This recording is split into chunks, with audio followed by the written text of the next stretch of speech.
Welcome to the Marketing AI SparkCast, the go-to podcast where we explore the exciting intersection of artificial intelligence and marketing. Our aim is to spark your curiosity and inspire you to infuse your marketing with AI. Join Aby Varma, a B2B marketing leader, as he navigates you through this dynamic and ever-evolving landscape where technology meets creativity. In the world of digital experience, imagine where AI not only streamlines content creation and distribution, but also anticipates the needs of users and offers an unparalleled experience with regards to personalization and efficiency. And today we are discussing just that, the potential of AI in transforming content management systems or digital experience platforms that would really redefine digital experiences for creators, marketers, and users alike. And today I am joined by Mark Demeny and John Schneider. Mark is a senior product manager at Yext, and John is a fractional CTO at Chameleon Collective. Both have spent decades and their careers almost in this world, and have worked for or worked at the major technology providers in this space. So Adobe, Sitecore, Optimizely, Contentful, and super excited to have them. Mark and John, welcome to the show. Thanks, Aby. Thanks for having us. You bet.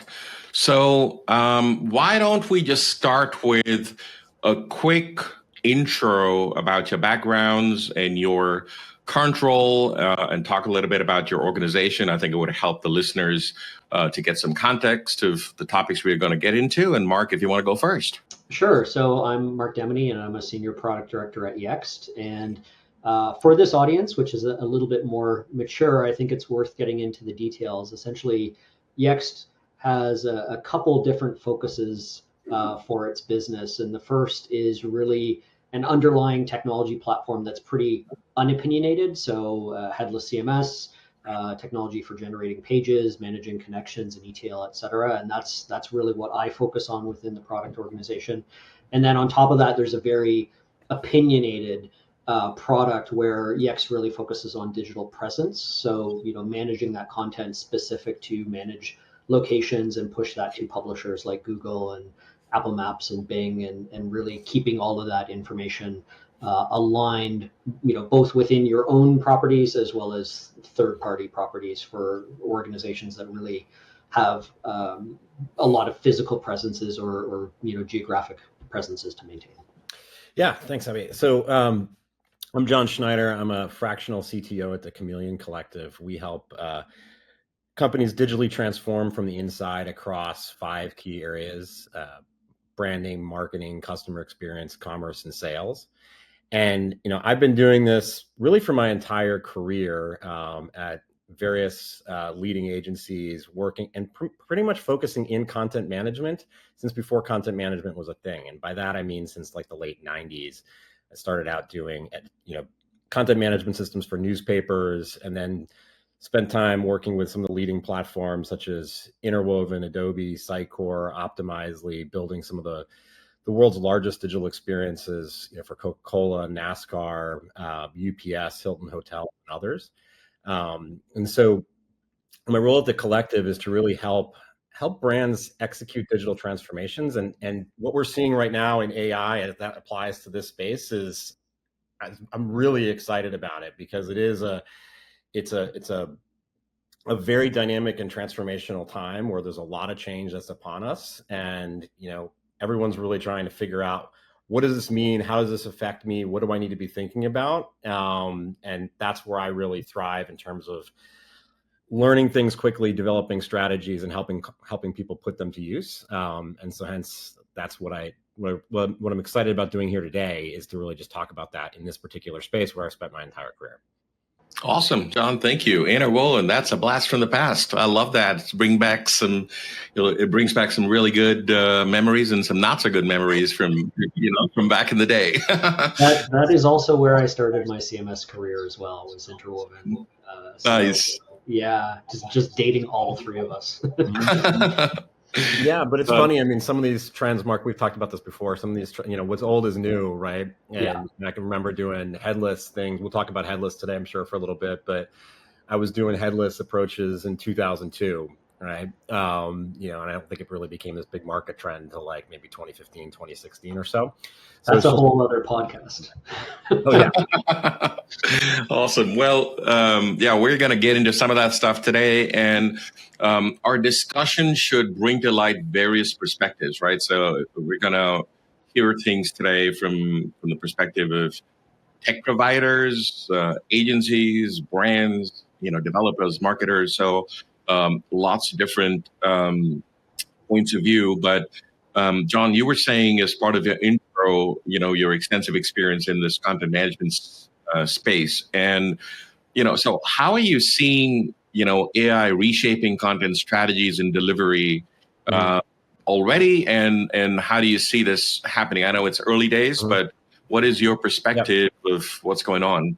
Yeah, so there's two key areas that I think it's affecting it, right? Or key themes, right? One is in and around content creation and the ability to drive personalization, right? Personalization has been this huge buzzword in the customer experience space for I don't know how long, right? But most people were talking about it. Very few people were actually doing it, except if you were in the area of really high-end e-commerce where the efforts related to doing the personalization could really be tightly measured and quantified. And so the brands could actually justify the investment that it took to actually create and manage all the content to drive all that personalization, right? Technology has made it possible to, drive the personalization, deliver it, whatever for years now. But the ability to actually create and manage and ideate upon all that content has been too much for many organizations, right? It's now possible, but they would need to hire a horde of people in order to execute upon it. So they just didn't do it, right? They had other priorities.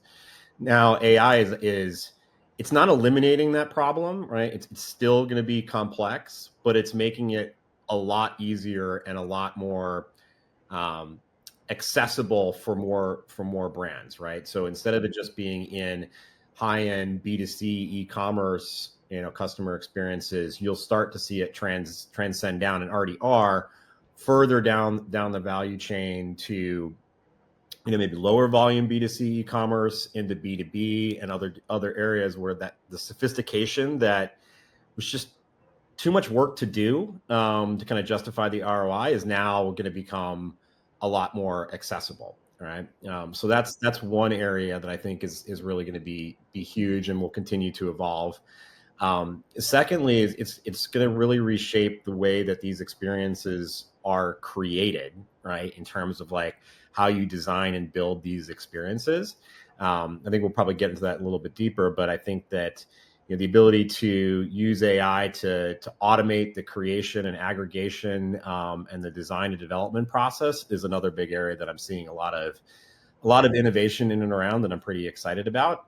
Also, candidly, a little terrified, right? It's going to tremendously disrupt the way agencies have historically worked. And that preparing for that change and embracing it, I think, is going to be really key for organizations. Yep, absolutely.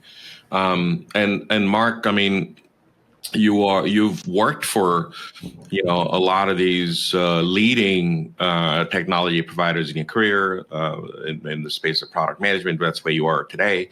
But how has the market reacted to AI, and how are the current CMS DXP players incorporating AI into their products, particularly for content creation and site development? What are you seeing? I mean, to extend on what John was saying, there's a lot of vendors who have gotten on that train very early on, and we sort of see the investment really in two buckets. And the one bucket is AI making current tasks that are done by a human, making that faster and better. And then the other is enabling working in new ways and doing new things. And I think right now a lot of that investment really is still very much the former, where products have incorporated things like doing grammar checks or rewriting content, or doing things like asking AI to create a content model. And in all those cases, it'll do it. It'll get that feedback back to a human, and a human will say, yes, no, tweak, and that approach makes sense because one, nothing is perfect, and two, a lot of those tasks still require some judgment calls. So we're seeing it's kind of early days for now. There are a number of vendors who are really looking a little bit further into the future, and what they're trying to do is leverage the differentiator that they have. So, for example, Adobe has a very huge catalog of stock photography from that side of their business, and so they can lean into generative AI for images. Other vendors may have more capabilities around commerce or more capabilities around customer data, and they're looking to leverage AI around those capabilities as well. So I think currently it's a bit of a mixed bag. There has been a lot of hype, a lot of people trying things, and sort of it's a little bit of the Gartner hype cycle on steroids. Right now, I think a lot of organizations are kind of in this learning mode where they said, okay, we got on board early, we tried a few things, now let's learn from it, see what makes sense, and go forward from there. And even we're doing the same at Yext as well. We introduced some products around generative answers, for example, and we have some really interesting learnings. One of which is the smaller and more granular the piece of content, the more AI is able to do something sensible with it. It's not at the point that it can be writing complete blog posts, at least in our experience yet, and that's probably a good thing for a lot of reasons that we can describe. But yeah, there's definitely some learnings and some iteration cycles to go for sure.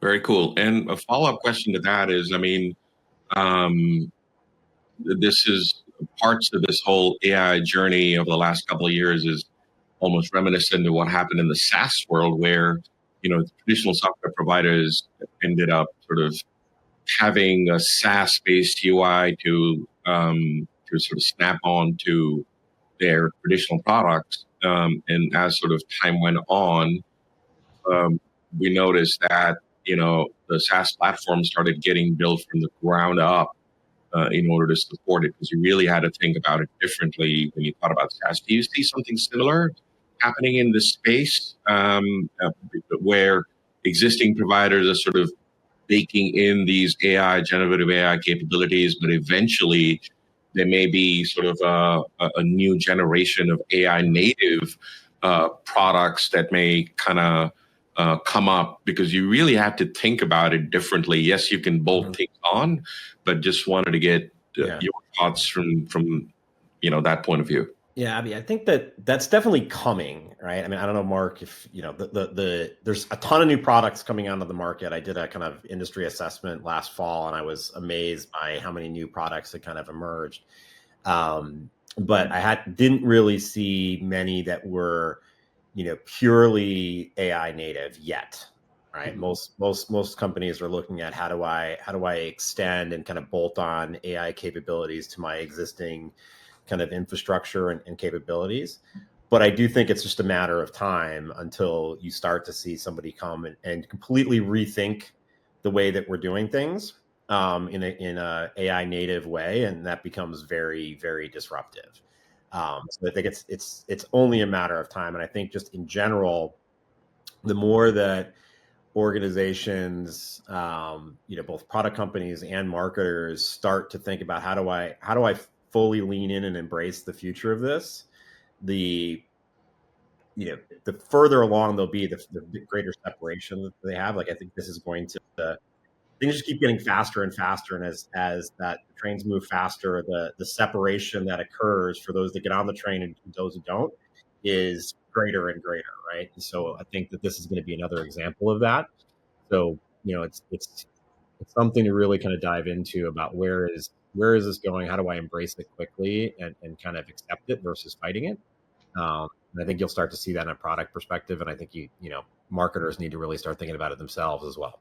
Yeah, I think I agree, and I also think there's a parallel that you can look at with the transition from DXP vendors that were very page-based to headless vendors. It was a real paradigm shift, yet at the same time, there's a whole lot of investment in what content management looks like, and these ideas around workflow and governance and channel management and all of those sorts of things. And so when headless vendors came along, there was a lot of that stuff that things just didn't have. And so I imagine if AI native platforms come along, it'll be interesting, and they'll probably start with niche use cases, and maybe for landing pages or things that are sort of smaller and unstructured, and then you'll have to go back and start adding those things for especially for enterprises where trust is a real part of that kind of tool chain and understanding that process, and those things will have to be built into it anyways at some point. And so I do see this point that yes, I probably see that happening and there being AI native vendors, but they're going to have to go back and retrofit a bunch of the enterprise-y governance interoperability things. And meanwhile, the other older vendors will catch up. And we see that happening in headless right now, with headless vendors building things for page layout, whereas when they first started, they were very much saying, no, don't think about pages, think about channels and think about content. And so I see a similar trend potentially happening there.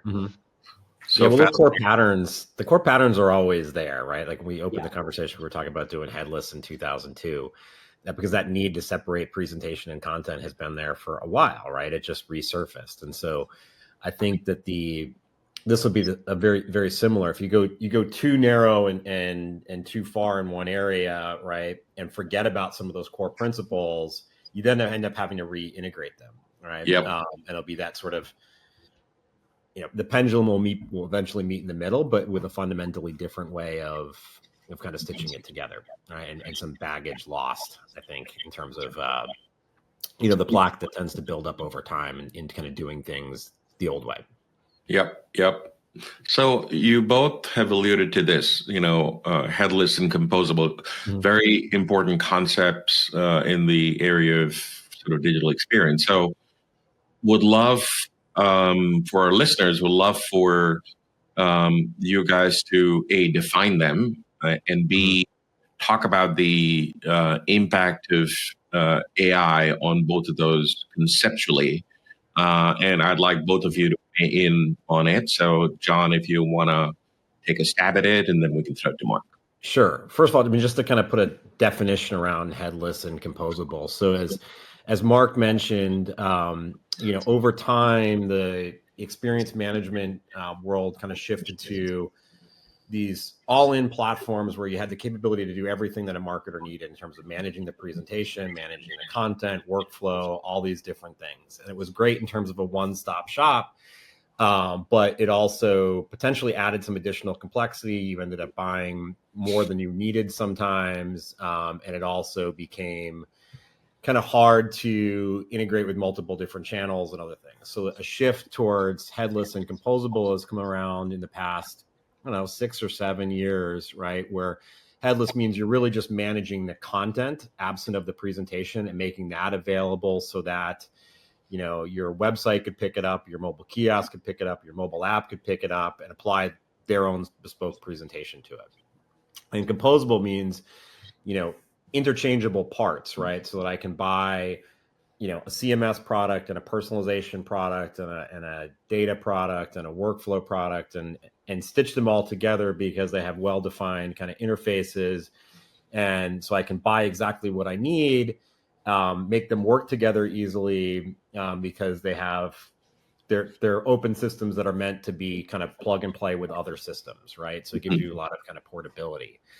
And there's been a big trend in that of late, which has been great. It does, however, add a little bit of extra complexity in and of itself, particularly if you end up with, 15 systems that you're getting content from and doing personalization and other, A/B testing and other different things, right? And so AI is emerging. I see some areas where it can help us manage all of those relationships and sort of understand and learn around them. And furtherance of also the low code movement that's going on, right? AI is introducing a world where English is becoming the next programming language, right? So instead of learning and understanding how all of those individual systems work, you're able to go ask ChatGPT, how do I integrate this to this and provide me instructions? Or ultimately probably get to a world of like, just go ahead and create this integration for me, right? And it will sort of know and understand those open systems and be able to kind of draft those integrations, right? You've even seen, there was a release, big buzz last week was the whole first AI-based programmer. What was his name? Devin or something like Devin. that. Yeah, the AI agent, Devin. Yeah, use English-based prompts to actually code end-to-end solutions, right? So those, I can see that's where, like one of the bigger problems with headless and composable has been the extra complexity that it adds in of like, hey, now I got to go wire back up my front end, and I've got to go, figure out the orchestration of all those things, and all those things that were kind of already pre-glued together when you had these monolithic systems have now been taken apart, and that adds some extra complexity, and AI will probably be able to help manage that complexity moving forward.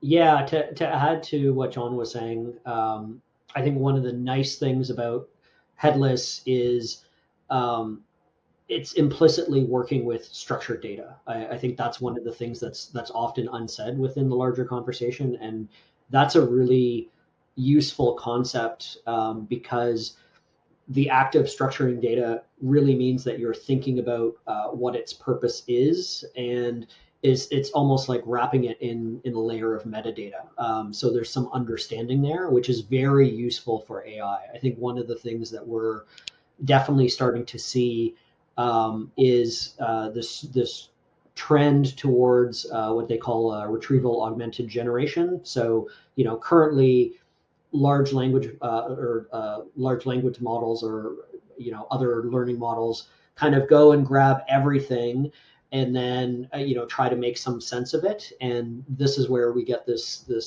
concept of hallucinations, is that it kind of doesn't necessarily understand the context. If you're then comparing that learning set to something that's more structured and controlled, and you can put a little bit of essentially metadata saying what that purpose of that thing is, that's pretty helpful there. And so headless systems, by their nature, have that structured content underneath it. And so I think, to John's point, AI will be useful in sort of taking these structured things and making and repurposing them and almost making unstructured outputs of that. But starting from a point of structure and understanding is really useful from a governance perspective, so that the AI actually is better trained and has more contextual understanding to work from. Yep. Change is coming, and it's coming fast and furious for sure. So, John, I mean, let's talk a little bit about design to development workflows, and there's all kinds of these visual co-pilots or just co-pilots, GitHub or .io. Do you see these tools change that workflow between design to development? Oh, yeah. Dramatically, right? Like, so back in the day, quote unquote, like the process was, you had your design team work on building out design comps of what wireframes of what the experience was going to look like. You would then give that to a front end developer who would cut it up into different assets and HTML, and then you would work with your CMS developer to integrate that into your CMS, into different components and page templates and all the good stuff, and then you would go and put Humpty Dumpty back together again with the CMS and actually enter the content into those templates to render your pages. Right now, these tools, particularly Builder.io's Visual Copilot is probably one of the most intriguing ones that I've seen in a while. They're allowing you to go straight from the design tools of Figma, where you say you have your beautiful new landing page or website designed, right click on different elements of that content, and it brings it directly into the CMS as a manageable content element that looks pretty perfect. There's obviously imperfections where it doesn't always get it spot on, right? And in many cases you can use that directly, right? Or it also will help you generate the code behind the scenes that your developers then have a jump start, right? So I'm seeing 2 to 3x in terms of productivity improvements and going from design to code on those things, right? Additionally, if you look at tools like GitHub Copilot, or even, Vercel's launched a product called V0, where you're able to really just use English and say, hey, I need a hero slider that does X, Y, and Z, right? And it will generate for you not only the visuals, but the underlying code in whatever programming language you want for it, right? To kind of just completely jumpstart your development process. And so these new tools are really, going to cut the time dramatically, and also the skills that you need, right? I can really see like it going from, there's been the specialization of, you had, I'd have a special kind of back-end site core developer and front-end developers, and then designers and information architects. And the capabilities of AI is allowing kind of a lot of those specialties to, if somebody's creative enough and smart enough to kind of be dangerous in some of those domains, they can now do it kind of end to end, and you don't need to have the 4 handoffs that increase time, communication lags, etc. And so I think that's going to like just dramatically change, the speed in which we're developing these things, and the type of skills and teams that we need to activate them. No, absolutely. And Mark, what does that mean? I mean, a follow-up question to that is, what is your perspective on what that means for agencies and in-house development teams that are building out these experiences? Obviously, like, John said, the efficiency factor, development time is sort of could really be monumental. And how does that manifest itself? Fewer resources, or what do you think? Again, because I've been around for a while, this kind of reminds me of the early days when CMSs were introduced, and agencies and everybody freaked out because it was all of a sudden saying like, oh, you're not going to need front-end developers and the CMS will handle it for you. And in some sense, some parts of that were true. People were no longer doing HTML by hand. In another sense, you still had to think about the underlying sort of process and tool chain of how to develop, how to put all that content together, what that information looks like, or information architecture looks like, what your downstream channels look like. So there's still going to be some higher level thought in order to coherently outline what the goals are and what bits you need to pull into this larger customer experience. To John's point, though, as well, some of those things with regards to how front ends are created are going to change a great deal. So I think there's going to be some good and bad there as far as people are concerned within the mix. But ultimately, a lot of the requirements for how an organization thinks about content management are going to stay similar and probably even become more and more important. We're talking about AI in the sense of digital experience and building that digital experience. There's going to be a flip side of that on the outside world where AI is going to be changing how search engines think about content, how people find content, and that accuracy of information is going to be really important, and how that information gets to other channels is going to be really important. So I think ultimately content management will become more and more important as organizations need to really establish that trust and make sure the information is getting into the channels correctly.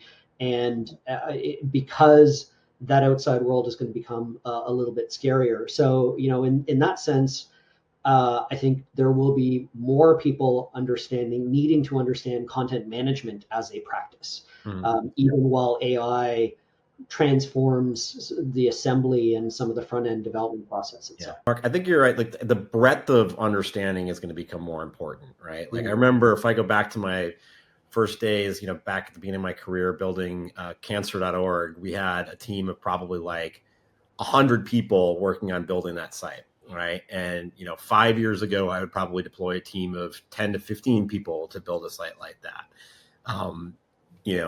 because we're not literally building every ball bearing from scratch to put the site together, right? There's more kind of composable coarse grain bits and pieces that I can now aggregate, right? But with AI, you're still going to have the need to do all those, core principles, and you're going to be doing more, right? Because it's possible to do more. But now, like, people who have the understanding of the breadth and can be a little bit more of a generalist to kind of, you still need to understand how it all fits together, have the right strategy, know what's going on, how things are going to work, right? That's going to be really, really paramount. But you're not going to need as many specialists to do very certain specific functions, because the AI is going to be able to kind of bridge those gaps. And that's where I think, there's going to be just some big changes going on, which is just it's a continuation of the same theme we've been seeing for the past, 25 years, right? Of technology just keeps making stuff easier to do, right? And we're able to do more with less, and that then gives you a choice of, hey, are you just going to, do the same with less resources, or are you going to do more with the same resources, right? And those are going to be kind of big choices that organizations need to make. Yeah, but the overall environment is getting more complex, right? You're having to make sure your information is findable. You're competing against a whole bunch of other organizations that can buy a lot of the same AI technology and expertise and buy AdWords. And, in that sense, there's more competition in the outside world. The environment is more complex. There's more channels. So, I think it all balances out in the end. Yeah. And John, something you said earlier was sort of got me thinking. So you're saying there's a future where designers and developers may get along, where you suddenly have a situation where, things look amazing in a PDF or a Figma or a XD or something like that. And when it, becomes like a working prototype, not so much because there's compromises made. But I have a two-part question. So firstly, do you obviously the level of collaboration between creatives and developers, I mean that is going to change that paradigm. So that's one. And the follow up to that is that, what does that mean? I mean, you've led the agency life quite a bit, and what does that mean from an agency standpoint in terms of what they would need to do to provide that distinctive value that they're bringing to the table and stay competitive? Yeah, well, I mean, it comes down to like the greater importance on the creativity and the ability to, how do I drive this at scale and not just let the system do something for me, right? Because you're not adding value. I mean, that's always been the case with agency work, is you're bringing experts that have a lot of creative and expertise, and enabling you to do something that you couldn't otherwise do for yourself, right? But I think it's going to become more acute for agencies to put a premium on that talent, to people who aren't just coming in to do what they're told, right? But are coming in to really be a plus one to a process and make it better, right? So I do wonder, like, how is that going to affect larger agency teams, maybe organizations that, heavily leverage offshore development. I mean, the world has gotten virtual and people are, assembling teams from all over the place, right? But those, bigger, more heavy kind of waterfall style processes, even though everybody says they're agile, there's still a lot of that going on, where you end up with, teams of developers offshore producing something to spec. That's going to become a little bit less competitive, I think, right? And the opportunity to bring the developers and designers together, or even make people more, what do I want to call it, just fungible in terms of the roles that they can play. I think those agencies and groups will be able to kind of stand out and be a little bit more nimble in it, right? Versus larger, sort of more, I don't know, clumsy is probably the wrong word, but just not as nimble organizations is probably I mean, the way I think about it is almost like, in my head, if there was a Venn diagram of designers and developers, I feel that the overlap post AI world is just going to become bigger, right? But between those two, where you can have designers sort of, they may not know code, but they can leverage AI to sort of generate some of that. And developers, I mean, they have a whole new appreciation and capability from a design user experience standpoint. So that sort of Venn diagram overlaps significantly. Yeah, and it should also like eliminate like the need to, or for people not to be self-sufficient, right? Oftentimes it'd be cases where, hey, a designer has updated something and they want to change something pretty, it's pretty aesthetic, right? And they need to go flip it over to a developer to make that change for them, right? Yeah. And CMSs and other tools have kind of over time eliminated that barrier and made it less and less. And now that's just going to accelerate, right? So that developers, will be able to focus on things that they actually enjoy more. Candidly, most developers don't enjoy getting those types of tickets to work on, to change something that they, it's an emotional change. It doesn't seem to logically make sense why they're doing it. And they're just, frustrated of why somebody, asked me to change this color 5 times. Right. Yeah. So being able to kind of eliminate that and make people more self-sufficient to just make the changes themselves that they need will definitely get bigger and bigger. And then, folks will end up spending time in their specialties at deeper, more complex tasks, when they are doing them. Yep. Yeah, it's kind of that back and forth we were talking about where, initially programming was very sort of artisanal and you had to have a wide sort of system understanding and a lot of your tasks were interesting. And then it sort of shifted to, okay, separation of roles and more of a factory model and a little bit more, waterfall, and those things could be packaged up and, done by individual teams. And then agile was a little bit of a shift back, but I think, it will get back to what John is saying, like that. The real value of that task is understanding the breadth of it, and so hopefully that becomes more interesting, fulfilling work for those people doing that. So, Mark, a very specific question to you with regards to your product manager persona, if you will, product management persona, is there is so much noise on AI in, it's almost like, if you don't have AI in your product messaging or some sort of AI product capability, there's sort of an element of FOMO for product management professionals. And I'm also hearing from a lot of product management professionals that they're under tremendous pressure to incorporate some of that AI into their products. And some of it is good. It's making people think about it differently, but then there's a lot of this sort of quote unquote AI washing that is happening. So being a product management professional, what are you seeing? What are you feeling, from your peers generally in the industry? Yeah, I mean, there's a few trends and some of which are really sort of painful and, some of which are sort of, approaching fraudulent. The painful stuff that I'm alluding to is, as a product manager, normally you have a pretty linear process to building something, right? You're doing that upfront validation, you build a proof of concept, you learn, you iterate, and, as long as you follow that process and, work in nice agile chunks, you pretty much, know what that outcome is going to look like. In AI, a lot of that thinking gets thrown out the window. You start with a hypothesis, you throw a whole bunch of data at it, and the output of that might be, hey, we're not seeing any uplift, whatsoever. We're not seeing any correlation whatsoever. And so, AI, and that's a little frustrating for product managers who are used to that sort of, fairly linear and not quite guaranteed, but, pretty known process versus, hey, we're going to try to do these things and learn from them, and some will work and be wildly successful and others will be completely unsuccessful. And so, from a morale perspective and organizational perspective, you have to accept that failure and that experimentation mindset a heck of a lot more.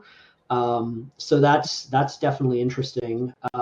Yeah, we are obviously all getting pressure to incorporate AI into the products. Ultimately, those things bear themselves out very quickly. I think there is a little bit of AI washing going on, but if you put it in and people aren't getting value from it, it's obvious to them very, very quickly. So I think in the past, you could, claim a lot of things, and it might take you a long time to get caught out on that because implementation cycles were really long.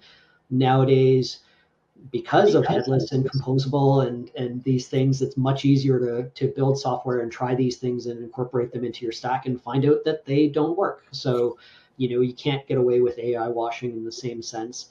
In some sense, some vendors are just simply licensing from, underlying vendors, and we do that as well. That makes sense in some cases. We're also starting to build out our own LLMs and learn from that as well.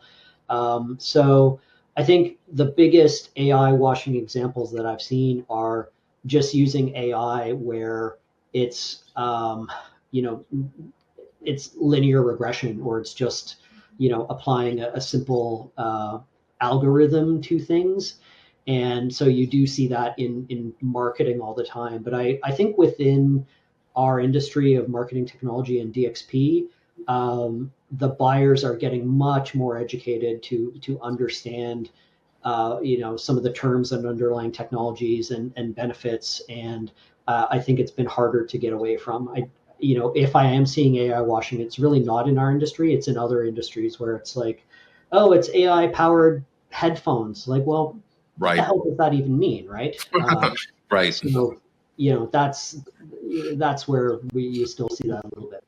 I wanna ask you both. Obviously, we've spoken about technology and workflows and experiences and digital transformation. But my last question to the both of you was really, how do you envision AI furthering collaboration? There's content creators, there's marketers, there's the technical folks. What is your sense of what does this mean for collaboration? And John, if you want to kick that off. Yeah. So, I think that it's going to be interesting, right?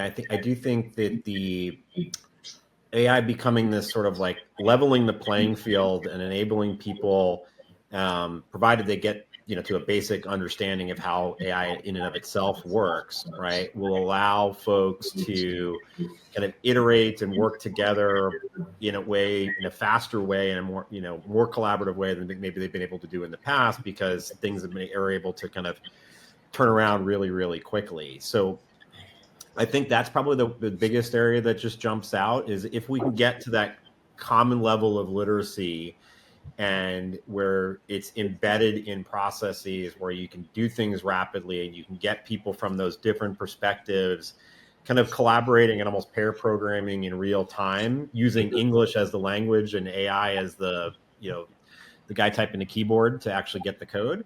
I think that could unlock some really interesting possibilities for increased collaboration. Definitely agree.